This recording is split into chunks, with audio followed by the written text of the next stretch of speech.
Hey there mga my love, Scorpio! Thank you so much for always staying here with me in the channel, babes. So, before we start your reading, reminders muna as nandito for everybody. So, just pick up only the messages you think are for you. At kung feel mo na reading mo tayo para sa'yo, then this reading might be really for you. And of course, this is timeless as well. So, just pick up only the messages you think ay para sa'yo. Wala din po tayo ditong gender, bae, lalaki, LGBT, cross-watchers. You're all welcome here. And of course, batiin ko muna yung mga newbies or new subscribers. Hi everyone! Ako po si Yan. Welcome. At sa mga returning viewers, thank you so much sa inyong walang sawang pagsuporta since day 1. So yun nga, let's go ahead and check these messages here for you, Scorpio. So let us see. Archangel Michael, thank you so much. What do we have here for Scorpio people, please? What do we have here for Scorpio? Messages for Scorpio, please.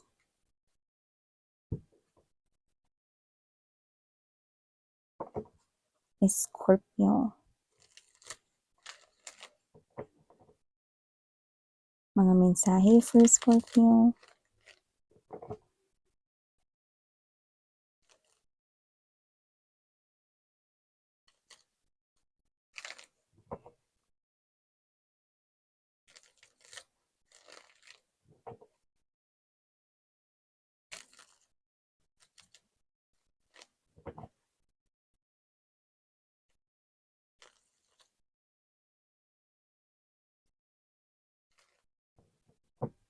Okay, so let's go ahead, Scorpio, and check these messages. But let me do the honor first ng paglatag ng ating energy sa ating table before we start.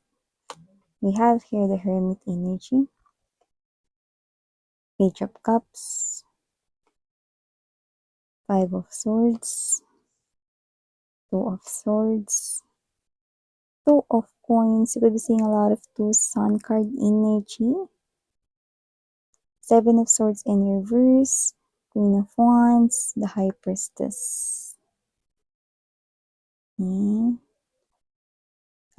The Empress and the Ace of Cups, wow, and the Justice. Well, first message that I'm getting here for you, Scorpio, na deserve mo, abundance is coming towards you. Kung feeling mo ngayon, hindi masyado maganda yung flow ng money or ng iyo ritong kaperahan, no? Even your well-being, nakikita ko nagaganda na ang flow niyan in the upcoming weeks and upcoming months here for you guys. Sakto na pagpasok ng bare months dito, no? Siguradong meron ka talagang pang-hub sa yung mga inaanak dito mga babes, no? At nakikita ko dito mga babes na meron ditong abundance, no, na paparating sa inyo. Prosperity, and I think it is coming through your money, work, or your finances, pati sa negosyo, kung negosyo rito, no, ang meron ka. Nakikita ko na babalanse dito, may kinalaman sa yung money or coins. Wow, no? Well-being, no? Yung well-being is ibig sabihin nun yung emotional mo, yung mental mo, o yung physical mo. Aayos yan na mas magiging align yan sa intentions mo, no? Kumbaga parang you will gain your power back to you. Mas magiging more confident ka, no? Glow up. Yan nakikita ko rito, no? At yung iba na posibleng dumaan sa mga traumas, you are about to come out from that dark tunnel. And I'm seeing you right here na nakaka-recover ka na. So, yun nakikita ko rito, mga babes. So, maliban dyan, Scorpio, nakita din ako dito, no, ng energy na on point ang iyong intuition. Kaya in the upcoming weeks, no, and months, pwede mong gamitin yan ng bonggisius. At nakikita ko na magagamit mo yan, lalo na may mga decisions kang kailangang gawin at antimano kailangang gawin mo na magdesisyon ng mabilis. So, hindi ko alam kung work-related ba yan, no, or may kinalaman rito sa iyong personal life, no, or personal matter. Pero nakikita ko rito, Scorpio, na kung ano man yan, no, kakailanganin mo ang iyong intuition mo, pero carry lang kasi on point naman ang iyong intuition. Yan, no? And also, nakita ko rito na yung iba maitatry kayo mga bago. Bagong product, yan, no? Or yung iba, baka bagong brand ng cellphone or gadget na hindi niyo pa na-try ever. So, maaaring may bibili rito ng bagong gamit, laptop, phone, 'yan 'no. Hindi niyo pa na-try yung gano'ng klase ng brand kaya you're excited to try it out, 'yan 'no. Yung baga 'di ba kasi yung iba meron kunwari, isang brand lang yung binibili nila palagi kasi subok lang nila yung tibay nun 'no. Yung iba naman nag-search dito na maraming mga good reviews naman yung product na tinitingnan niya. So, I think yun yung ita-try mo, 'yan 'no. So, nakakita ko dito ng bagong ita-try. Iba naman puwedeng bagong hobbies, bagong interest 'no, or bagong pagkakaabalahan, yung nakita ko rito, 'yan. So, maliban diyan na Scorpio, I'm also picking up right here na posibleng meron ditong mag-sorry sa'yo na this person wants your forgiveness 'no. And for some reason, this person here is giving me the vibe na posibleng younger siya sa'yo sa age, pero posibleng meron siyang ginawang immature or ka-imaturan noon 'no. This person here is naghe-hesitate na, lumapit sa'yo 'no, everytime na tatangkain niya rito na kausapin ka, mag-sorry sa'yo 'no, laging yung one foot niya is nasa backward 'no, and yung isang foot naman niya is wanting to move forward. So, ibig sabihin may back and forth sa energy niya, but this person here is willing to, say sorry talaga or mag-apologize talaga sa'yo, Scorpio. Kung ano man yun, puwedeng may kasalanan siya sa'yo, puwede rin namang ex mo yun, puwede rin namang hindi. Puwedeng may kasalanan siya sa'yo when it comes to money or coins. Baka dinugas ka niya before or baka dinaya ka niya when it comes to money before. Yung iba naman, di naman gano'n kalakihan 'no, posible naman mga babes na baka pamangkin niyo lang 'to na kunwari nagsinungaling about asking money, sinabi pang-project pero yun pala iba yung binili or puwedeng nangupit sa'yo before, 'yan 'no. Iba gano'n lang kababaw, pero iba posibleng ex niyo 'to or ito yung tao na posibleng dinaya kayo sa money, 'yan 'no. Kilala niyo yung person na yun 'no, pero wala na kayong tiwala sa kanya, 'yan 'no. So, maliban diyan nakita rin ako dito for you, Scorpio 'no, na posibleng meron ka dito na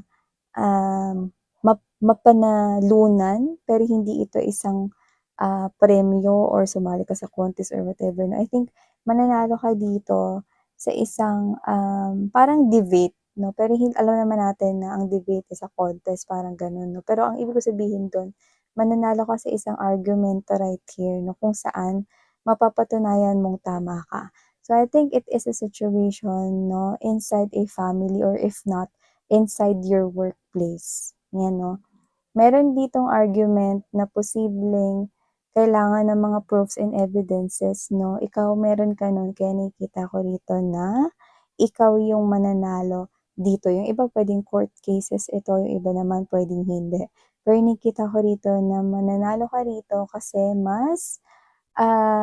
mas kapani-paniwala yung sa'yo at alam mo na totoo yung mga sinasabi mo, 'yan 'no. With the Sun, clarity ang dala niyan 'no, hindi lamang 'no sa'yo kasi alam mo na yung totoo, kundi sa mga iba pang mga involved diyan. Iba related din sa trabaho 'no, baka iba may paninira dito sa inyo 'no, kasi nakikita ko rito na meron ditong energy na posibleng may mga naiinggit po sa inyo 'no, 'yan 'no. Alam naman natin 'pag inggit minsan hindi kayang pumikit ng tao kaya naman sila ay nakakagawa ng mga bagay na hindi maganda, 'yan 'no. So, maliban diyan nakita ko dito na meron ditong mangingibig at may age gap kayong dalawa. Posible po siyang mas matanda sa'yo or posibleng mas bata sa'yo. Pero itong tao na 'to ay iniibig ka ng palihim, 'yan. Hindi niya ito iniispulop pero miss 'yan, aminin niya ba yung feelings niya sa'kin o hindi? Oo. Ano, it might probably gonna happen either mid-September or bago mag-Christmas. 'Yan 'no. Ay, ang sugal naman miss 'yan. Ayun yung nakuha ko. Mas mapapaaga 'yan mga babes 'no, kung may sitwasyon dito na posibleng magtulak sa kanya na ma-pressure siya at magmadali 'no. So, hindi ko kayo pinapayuhan 'no, na gawin ninyo yung reading kanina na mangunguntsaba kayo rito para pagselosin na para lumabas yung feelings niya sa'yo 'no. Pero bahala kayo kung gusto niyong ma-reveal ang kanyang emotions and feelings for you. But yun yung nakikita ko rito if time period is being spoken, but alam naman natin na this is timeless, 'di ba? So, maliban diyan nakita rin ako rito 'no, Scorpio, ng energy na posibleng medyo ma-pressure ka, mataranta ka 'no? Kasi posibleng marami kang gagawing trabaho or kaliwa't kanan yung aasikasuhin mo rito. Puwedeng may negosyo ka pa ta's nagtatrabaho ka. Puwede rin naman yung iba meron kang inaasikaso sa house or yung iba na, may pamilya na kayo 'no, yung mga kids inaasikaso mo or yung child mo, yung baby mo and then you're going to work pa and you're gonna do the household chores 'no, 'yan. So, nakikita ko dito na magiging busy ka to the point 'no, na paghiga mo borlogs agad 'no.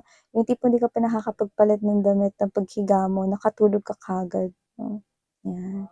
So, medyo pagoda ka dun. Alam mo mga babes 'no, nakatutulong yung pag-inom ng chamomile tea, Try niyo 'no.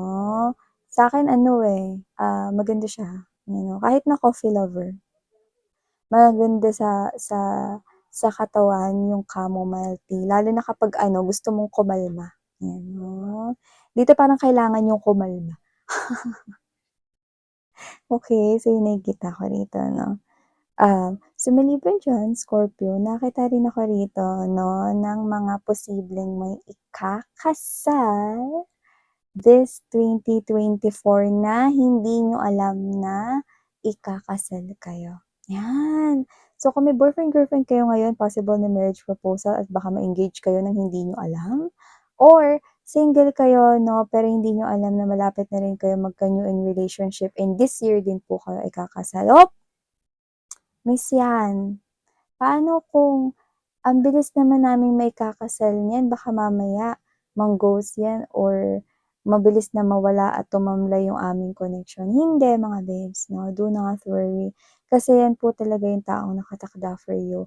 Nagiging mabilis lang 'no, ang inyo rito na na pagpapakasal 'no, kasi parang kayo 'to na naniniwala 'no, or siya ito na energy niya na naniniwala na hindi naman na kailangang patagalin ng kasal kung alam naman niyang sigurado na siya sa nararamdaman niya sa'yo. And for some reason, gano'n din yung nararamdaman mo pero kasi parang ikaw yung klase ng energy na nasanay ka na 'pag matagal kayong nagkakilala mas okey 'no. Pero kasi dito mga babes 'no, hindi importante ang time period, ang importante 'no, siya ang iyong divine counterpart at siya ang iyo ritong the one. At ngayon ang divine timing ninyong dalawa. Mabilis man kayong magkakakilala at mabilis man kayong ikakasal, well, long lasting ang nakikita ko sa inyo mga babes, 'yan. Taray. At ang maganda, consistent siya. Nakikita ko na kahit magkaroon na kayo rito ng apo 'no, nakikita ko rito na sweet pa din siya sa'yo. This person here will still hold your hand, hug you, will make you feel comfortable, and will make you feel that you are being loved forever, 'di ba? Yun naman yung gusto mo when it comes to love, na you're gonna witness that, and you're gonna tell to yourself na, "Yeah, Miss Yan is right talaga." You know? So, definitely, you deserve this type of love. So, go ahead, claim it, 'di ba? So, maliban diyan nakikita ko rin dito na meron ditong energy na posibleng, um, hindi ko gusto yung energy niya 'no, kasi parang guguluhin niya dito yung mind mo. So, either meron ditong energy na paparating na posibleng flirt lang yung hanap or summer fling, ganyan, casual fling 'no, short-term commitment lang, posibleng may gano'ng paparating rito na posibleng makausap ninyo 'no. Pero mas maganda 'pag nakita ninyo at naispatan yung mga red flags, kayo na mismo ang umiwas mga babes 'no, kasi hindi siya nakakabuti for you. Lalo na 'pag nagtataasan ang mga red flags, no, no, no na agad, 'di ba? So, i-reject mo na agad ang gano'ng klase ng energy, yan 'no. And last but not the least message, nakikita ko rito na meron ditong simpleng bagay na magpapahalakhak sa'yo to the point na labas na yung ngala-ngala mo, gano'n 'no, or tanaw na yung ngala-ngala mo 'no. So, hindi ko alam kung napapanood ka bang tawang-tawa ka or may sitwasyon dito na mangyayari at masasaksihan mong tawang-tawa ka and hindi ka pa ulit nakatawa ng gano'n or matagal na yung last time na nakatawa ka ng talagang tawang-tawa ka 'no. Alam mo yung gano'n 'di ba, yung tawang-tawa ka 'no? Yung iba ang tagal niyo ng, last na experience yung tawang-tawa kayo and ito nakikita ko rito 'no na tatawa talaga kayo dito ng bongga 'no and you will feel that kind of feeling na, "Uy, ang sarap pala sa feeling ng tumatawa 'no, grabe ang saya ko dun sa part na yun 'no, dahil nakita ko yun, na-witness ko yun." 'Yan. Maaaring may mapanood kang movie or series or baka situation mismo na maaktuhan mo mismo, this Scorpio. So yeah, these are all the messages I've got right here for you mga my loves. Thank you so much for your time here, babe. Sarang heyo, love and light. Stay safe. Annyeong.